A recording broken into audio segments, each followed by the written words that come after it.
Today, an artist who proved that vulnerability could be every bit as powerful as attitude. During the late 80s and 90s, when alternative rock often celebrated noise, anger, and rebellion, Evan Dando brought something different. As the frontman of the Lemonheads, he combined melody with introspection, creating songs that felt personal, understated, and deeply human. At the height of his fame, Dando became the reluctant poster boy for alternative rock, appearing on magazine covers around the world. But behind the image was a songwriter far more interested in honesty than celebrity, someone whose music explored love, addiction, loneliness, and hope with remarkable openness and emotional intelligence.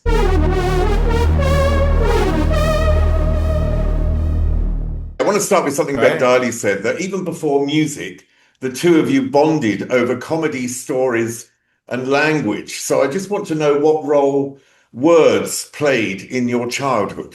Oh, yes, I could have been a judge, but I never had the Latin. I never had the Latin for the judging.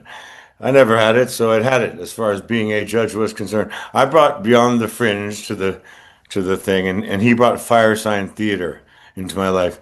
And what else? Mostly Firesign Theater, Beyond the Fringe, and but there's a lot of Firesign Theater records, and they're really weird. So that was like a lot of it. But my favorite comedy record is that the Broadway show recording of Beyond the Fringe. My parents went there. That was the first thing of the English invasion, whatever, in America, because it was the same guy produced the Beatles. What's his name? George Martin. He produced that Beyond the Fringe as well. And then there's Derek and Clive. In terms of creativity in your family, how was it Yeah. viewed and how creative were they and your wider family? Well, my mom was a good singer. She was a model, so but she loved music. She knew all the words to all the songs, even like the jazz versions. She'd sing along to There Will Be Another Spring or all the Cole Porter stuff. And she could always, if there was a jazz version on, she'd always know all the words. And so she's very innately musical. But my dad wrote songs and was a great guitar player. And that's how I learned to play the guitar, just from my dad, just from them being around a lot. And then when he left, like right before I went through puberty, like when I was 10, then I really got into it. I needed something to channel all my anger after we threw all of his stuff out the seventh story window. Uh, I found sit with my cat with a little Epiphone and a Yamaha amplifier, and I'd learn the Beatles songs, just from where the dots are, A minor seventh, one stirs away, yeah, to get back home, that kind of stuff. When I was 14. I was introduced to the Stooges and Modern Lovers and Velvet Underground. And for some reason, the third Velvet's record was the one we got, the one after John Cale left. That's the one we got into first. And we were all smoking weed, a lot of weed back then. And we just like lie there, like, like, I don't know, me and my friend Alex Mason mainly.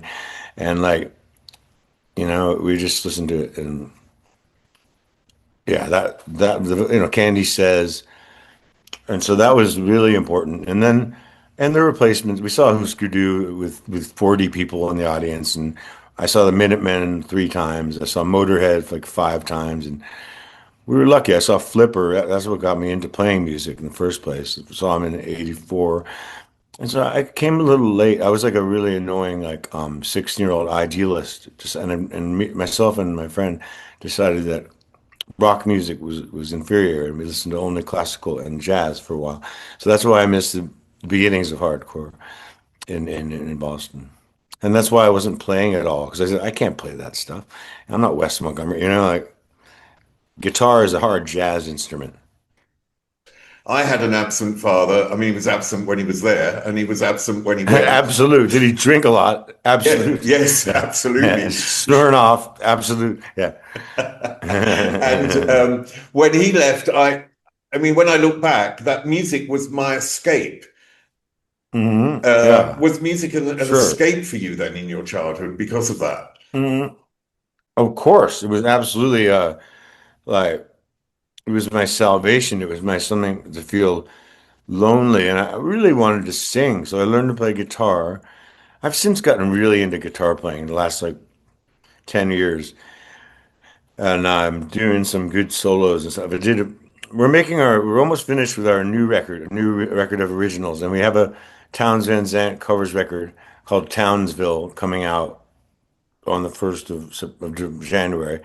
And then bang, we'll have another new.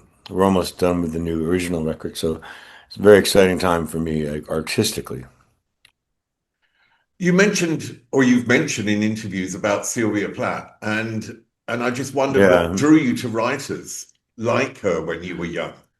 well, that was the thing. Along with the classical music and the jazz, we were just reading lots. You know, a lot of Kafka. We were reading the de Maupassant, the short stories, and read a lot of. We read Flaubert, and read Tolstoy, and we read William Faulkner, and we read a bunch of F. Scott Fitzgerald, and we went just for the classics, like because there's so many books out there. That's why like people say, "Oh, that music was before my time."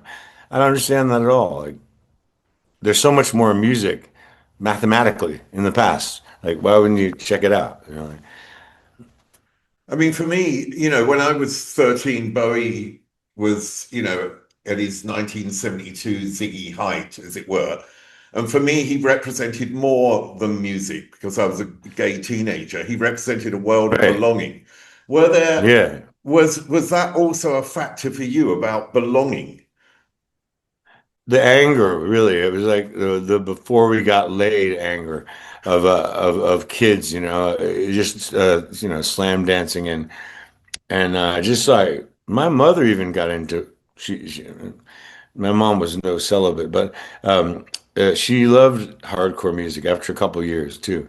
She got into the like, but Boston was incredible, like from 85, 86, all the way through to the beginning of, 1990. It was just insane. We shared a practice space with the Pixies, and it was just like, is life really this good? I don't think it is. It's not. We were just like really in the right place at the right time. What were the first songs that made you think, I want to do that? Heat Wave by Martha Vandell was like when I was 5 years old. Something about the background vocals and the drums, that the Sonics from Seattle, uh, Velvet Underground, obviously, um, very early on, like John Denver and like James Taylor, the Beatles, obviously, Black Sabbath, the Stooges, Modern Lovers, the Replacements, because it looked like so much fun to be on stage and like whispering in there, and someone's in there, the bass player's ear, so only they could hear, and they're making this noise. Husker Du, Black Flag, uh, Big Star. My 10th grade teacher he had Radio City. Nobody had that record, and we used to have like my high school was great. There was only one rule: no roller skating in the hallways. And yeah, you could still get in trouble. It's just meant it's the rule to end all rules. Just don't be an asshole and it'll be fine. No, that was the only rule on the books. No roller skating home, and no one ever did. But it was a great school. I forget now where I was going with that. Oh, where was it? You asked me about it. It was really about the songs that had influenced you Oh and, yeah. and made you feel like you could do something, you could do that. Well, I'd say that mostly the Ramones and the Replacements. Them and the Stooges and Modern Lovers, man. The Angry Samoans were a huge influence on us. Uh, Dinosaur Jr. when they came out, finally they were amazing. Sort of the Husker Du sort of vibe, that was all that stuff was important. Yeah. You mentioned about absurdist comedy. What appealed to you about absurdism? I think that we live in an absurd world, and people that point that out are very intelligent, can be very intelligent, and um, absurd. It seems like the way to get ahead in America right now is to embarrass yourself. Look at this from Howard Stern to Donald Trump, like the most influential people in the world. I don't know. Americans have a propensity for that. But well, I've gone off the question again, I think. Well, it's because I Was feel that it? there's a connection Oh, between absurdism. absurdism Absurd. and punk, you know. Yeah, we had that idea for the 20-minute party. Like that was that situationist, like Malcolm McLaren stuff. Like I like that. It was like a 20-minute party. We thought, you know, just like also Jim Morrison, I love the Doors, and I think people that say they hate the Doors are just trying to be cool. And he used to always say he's interested in everything that doesn't make any sense, And if something works, it works, and you don't know why sometimes.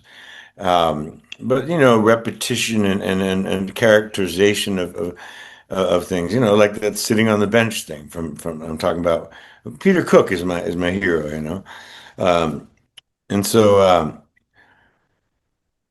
it's just that like life is infinite that way. Like it's just absurdism is very broad. It can go a lot of places because I think that there's an element of the absurd in everything. Well, you mentioned McLaren and Yeah, situationism, which yeah, is about challenging culture as well through yeah, provocation.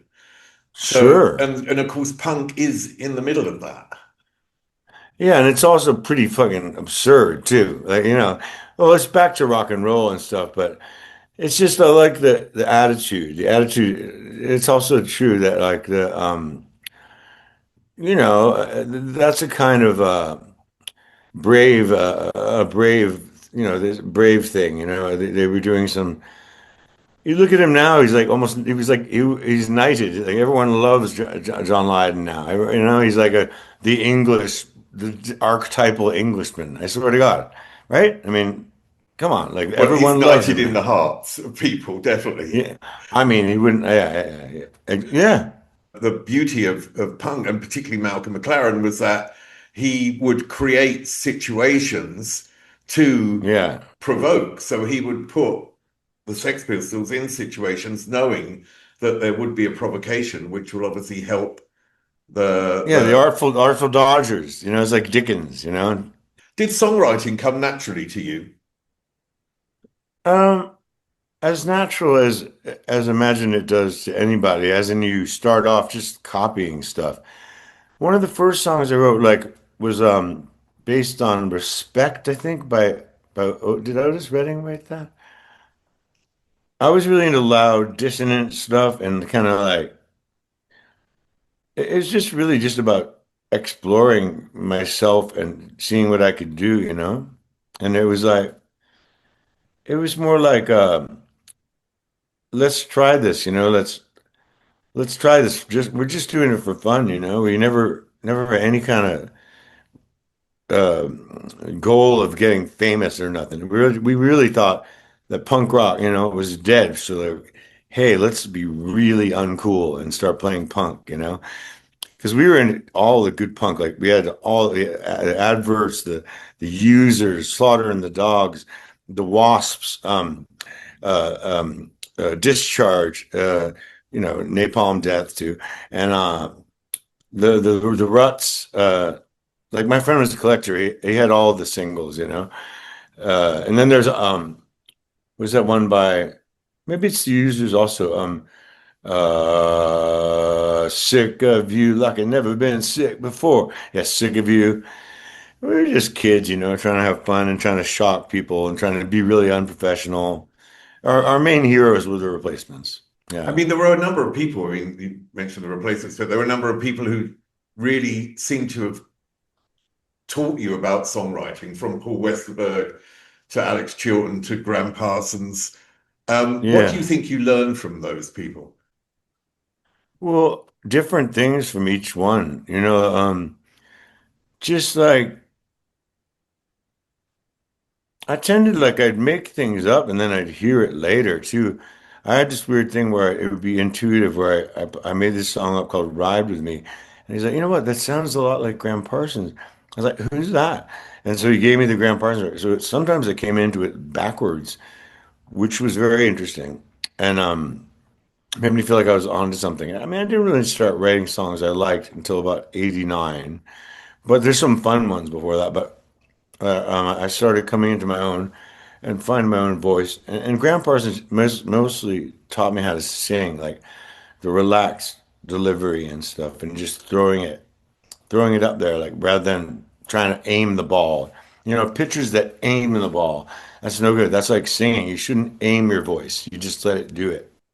What about when you fall in love? Because, with Well, in tennis, what not in 40 not in love. ten, no. You're in trouble. When two songwriters fall in love, with Oh yeah, Juliana, and yeah. you influence each other's writing, do you feel that you did influence each other's writing directly? Of course, of course. Like we like ripped each other off left, right, and center. She a little bit more than me, but no, like that song. Dun, dun, dun, dun, dun, dun.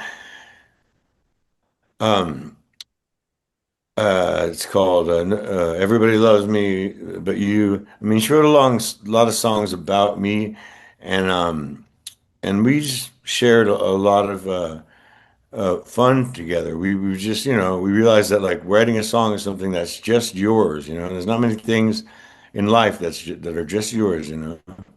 And we used to write each other letters and hang out. Our moms knew each other, and she went to the first Blake Whitby show, my mom, but I went to the second, and then we became like it was just a gang. Me and John Strom and Frida Love, and her real name was Frida Love Boner when she did before she got married.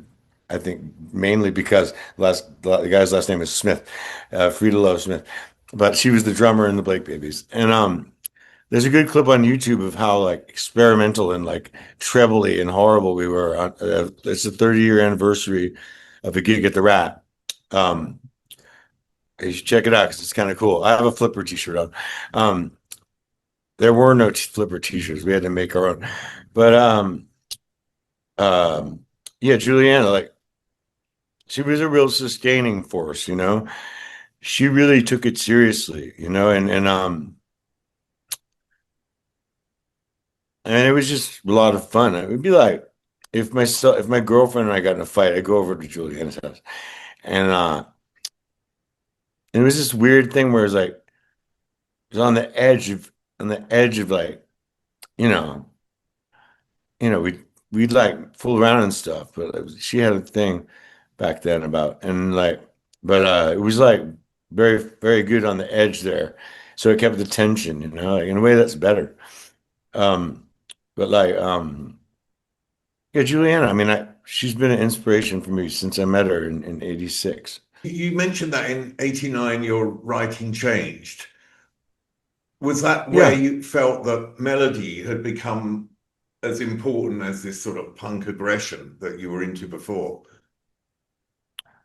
It was a real natural thing. It just happened and then when like Nevermind came out, we were like, okay, I have an idea. Let's go really quiet and just fuck with people, like, because that would be more punk than like doing what we used to do, which was like basically like, it sounds a lot like people that got Nirvana a little wrong, like we had all the same like things in it, the singing and stuff. And I realized that my voice is better when I sing songs. And so you go to your strengths, that's all. I was going to my strengths. I saw an interview with David Lynch once, and he talked about uh, therapy and him going to a therapist and Therapy? yeah, Therapy or yeah, not the band. The no, not the band. band, no, Okay. to a therapist, Oh, yeah, and yeah, yeah. saying to the therapist, if I have therapy, will it affect my creativity? And the therapist said, well, you may not make the same films as you Yeah, make yeah, yeah. now. So he basically said, well, I'm not going to do it. Um, have you ever worried about, That, in that sense, if to become healthier might actually I affect your think that's songwriting? bullshit. I think that's bullshit. Like therapy cannot change your artistic impulses. I really don't, unless you get happy and then you never make another movie or something like that.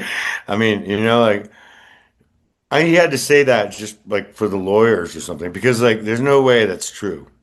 I think he said that. I think maybe it's true in one in like DNA type. Well, it's 1 in 3 million, and I don't think it's a lot of people that that happens to. I just don't believe it. And if they do, if they deserve it. Yeah. I think therapy's cool if you need it, if you need it once in a while, it's like you dip into it. I don't think Freudian stuff, like you're plumbing like a hole that you never get to the bottom to. And so, I mean, you have to be kind of really into yourself to get really into that, I guess. And that is a little sketchy, I think, because you're never going to get to the bottom because there's no end. It's a mystery. Like, life isn't like that easy.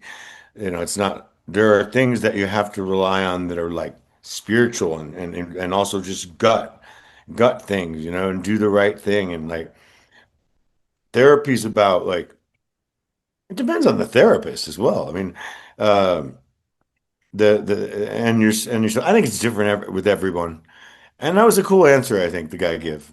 But it's always really funny when they say, "Oh, our time's up." Like it's like, "Oh, I was talking to you for money." Jeez, it's just my friends are like, dude, just talk to your friends. Like you have really good friends. They can help you too. Or else they help you. Everyone's doing blow, right? And you're not there. And they like figure your whole life out and they never tell you. It happens. Now, don't go away. There's more of Evan Dando coming up in a second.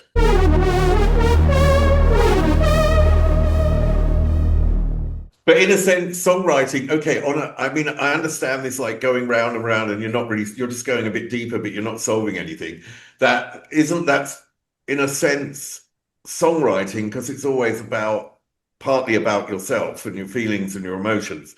All writing Yeah. is. So But is, actually, I've taken a lot of characters in my songs where it's not me, It comes from me, but and there must be a reason why I'm doing this character, but I like to do like evil characters and cool, nice characters.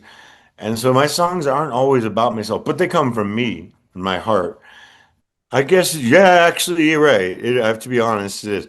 And then, I mean, it was very risky to do Big Gay Heart, I think, because it's like the last thing a teen idol should do. And I think that I've been brave in my career. It hasn't always like done me so well with the bottom line, but I wouldn't change anything. Like especially not putting out a record for so long because I didn't have a good record. So I mean, now I'm like, I think the last record's really solid. So like and then you know what? People, you go away and they're like, wait a minute. Like, because I was getting these New York Times interviews and shit, like, because I disappeared. And so they're like, wait a minute, they get more interested anyway in you. So, like, and that was way before I was putting shit out again. So I knew something was there for me down the line. And I had to get off heroin. I mean, it constipates you in your guts and in your brain, It constipates the connection between your head and your heart. That stuff is Satan. Because you shouldn't feel that good no matter how expensive it is. Like you shouldn't feel good because you put a substance inside yourself. You know, it's just funny because I went from like the most pro heroin person. It is because Charlie Parker, and you got to try it. It all goes from Charlie Parker. It was like, wait a minute, maybe it's the dope, but it wasn't. Up to Keith Richards, up to Oliver Tree or whatever. No, I don't know. I don't know if he did heroin. What a weird story that is. you just mentioned drugs, and there has been a long connection between drugs and creativity, but and you sort of suggested there that that isn't real. Is that an illusion, or is there creativity in taking drugs? It works for a little while and it stops working. And I think still like it's not like I mean, I think something like once in a while taking acid or it's not something I wouldn't do. I just if you do drugs very very very seldomly, I think fair enough, if you it's like shock therapy. It's a mild form of shock therapy.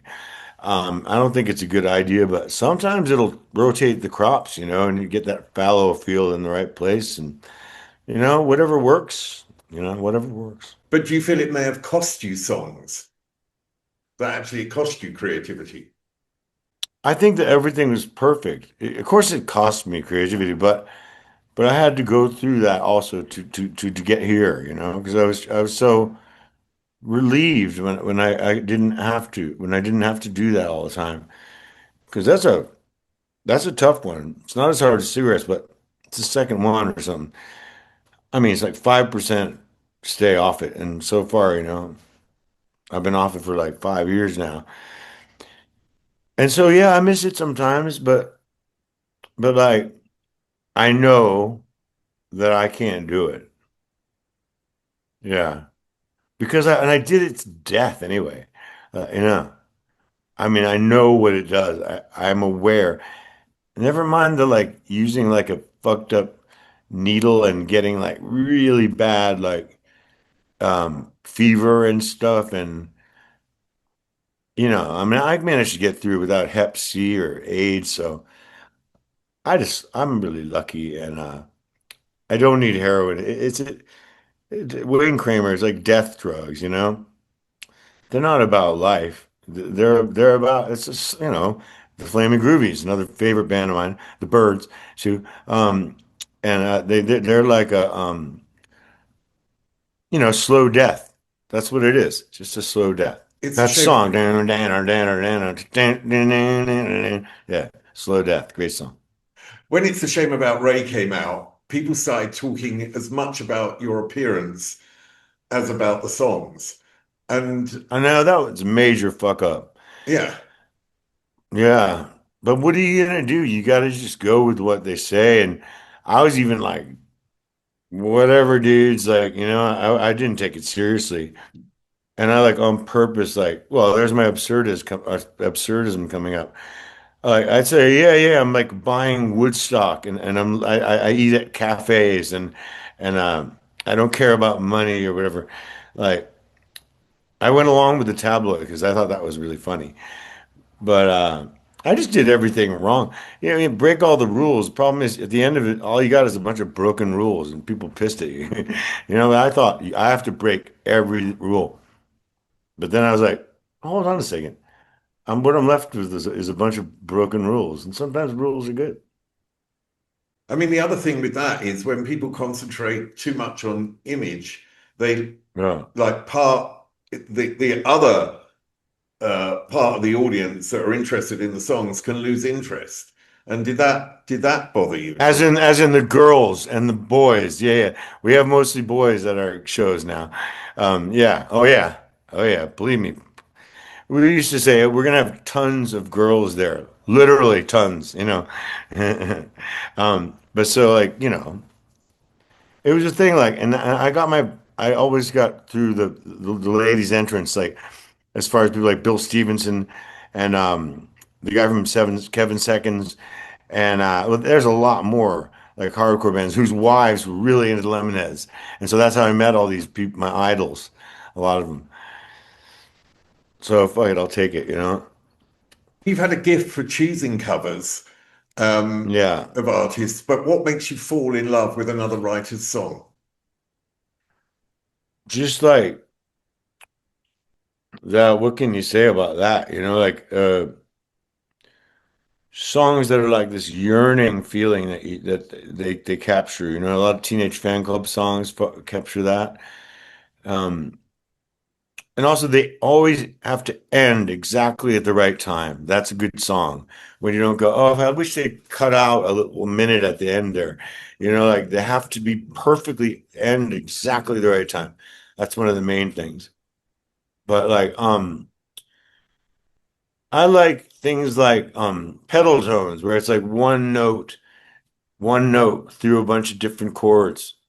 I like things like that. Like it's called a pedal tone, like or a drone or something like that. And just great chords, great chords that go great together. And I mean, writing with someone else, like I'd write with Tom Morgan, we'd always only have one guitar. Otherwise, you end up jamming, So you're like playing like this chord progression. He's like, "I've got it," and you pass him the guitar. Yeah. Is there a songwriter that you Rather feel than closest to, though?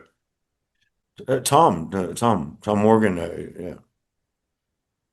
I don't know. These days, I also feel really close to Dave Ashby, and I've done a lot of work with Nick Solomon of the Vevistron. So right now, I'm mostly working with them. But Tom and I wrote Deep End, so I really like that song. I mean, also over the years, I've got to say, Tom's been the guy. In your biography, this Rumors of My Demise, there's Yeah, you're describing all this sort of chaos and addiction and disasters around you, but at the same time, you have the feeling that you love life, maybe because of it's that, true. and despite that, When you I was know. taking drugs, I did it for the hangover because that's when you write songs. You know, in a way, the hangover was my favorite part. Uh, but you have to take drugs to get a hangover. Um, but yeah, yeah, go on. Well, it's just the feeling that there's this optimism in it, and I just wondered if that's something that you've always had, or it's something that is a survival mechanism. No, everyone says about me that I honestly just fucking love life, and that's true. Uh, I just like I've done so much shit in my life. It's incredible, you know. Like it's like I've had like three lifetimes or something. I feel like because I never go to sleep. You know, for years I never slept like much. You know, but and so I got more life than other people. You know, literally more awakeness, and but like a lot of the shit too in my fallow time was building up these songs with my friend Angela Jones, and so that was very productive time, and hanging out with Willie Mason a lot, and just like chilling right out and living in the countryside, and that was getting me ready, you know, and it took a long time because I worked a lot when I was young, you know. It was steady since like 1990. We were huge in Germany in 1990. It was like as a lot of guitar bands like Mudhoney and stuff were Dinosaur Jr. and yeah yeah Jay's one of my favorite people in the world. He plays solo on our last record, so on the one before. Um, he's one of my heroes and a very very nice person. And I introduced him to his wife, kind of. They always that's what they say because I brought her into the scene, you know, and they got married, so it was cool. I mean, actually, even from that story, it sort of suggests that the friendship is a really important thing in your life. And I found that really interesting Yeah. that Ben said that when he left the band, wasn't what hurt wasn't leaving the Lemonheads, it was leaving or losing you, essentially. Yeah, So no, I know. Me, I felt the same way. And he just knew, like, all Ben wanted to do is stay in the basement and play. You know, there's some people that don't want to share it, you know, with the public. You know, and it's a harsh joke. Like my friend said to me once, my friend Zena from CBGB, she said right before I was going to be on the cover of Interview, she was like, "You realize you're giving something away, you know, and it's you never can get it back, and there's going to be shit that happens to you down the line." That wouldn't happen to other people because you've taken this choice, you know? And she was very, very smart and succinct and complete in her statement.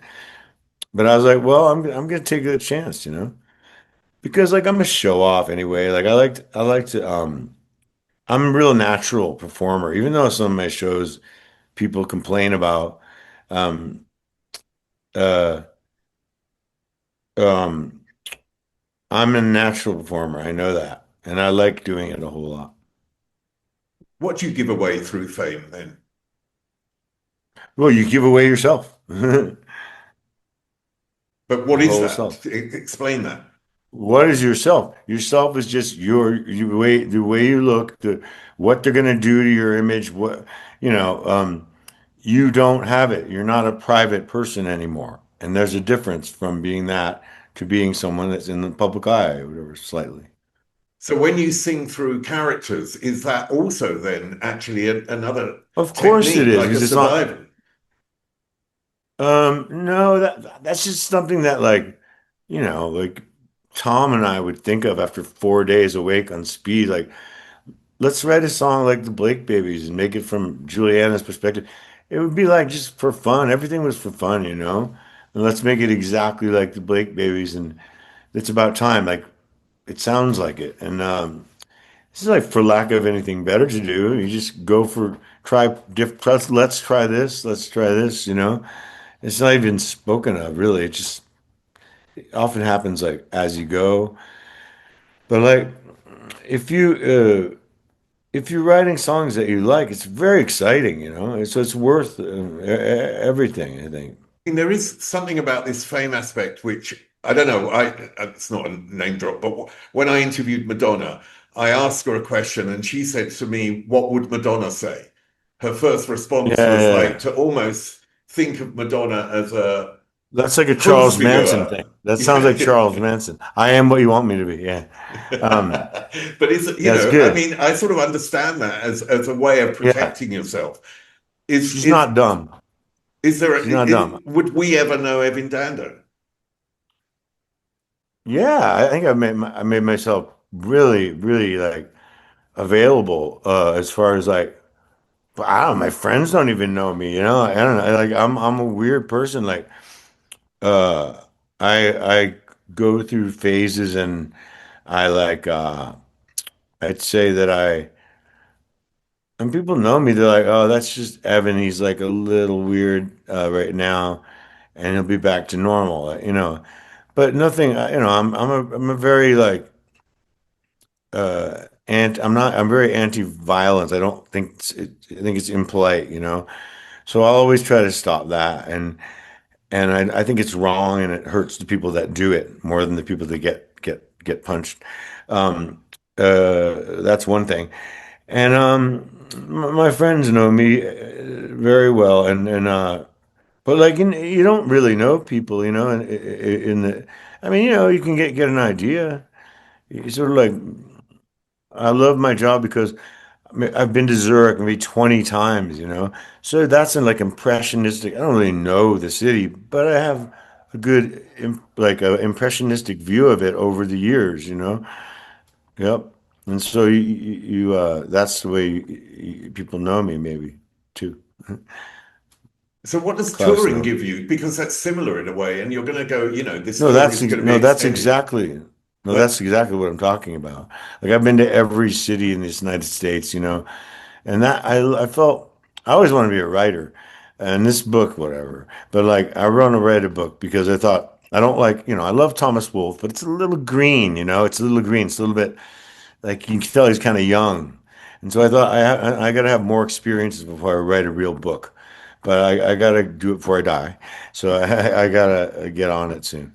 I mean, I'm not sick, but you know, um, yeah.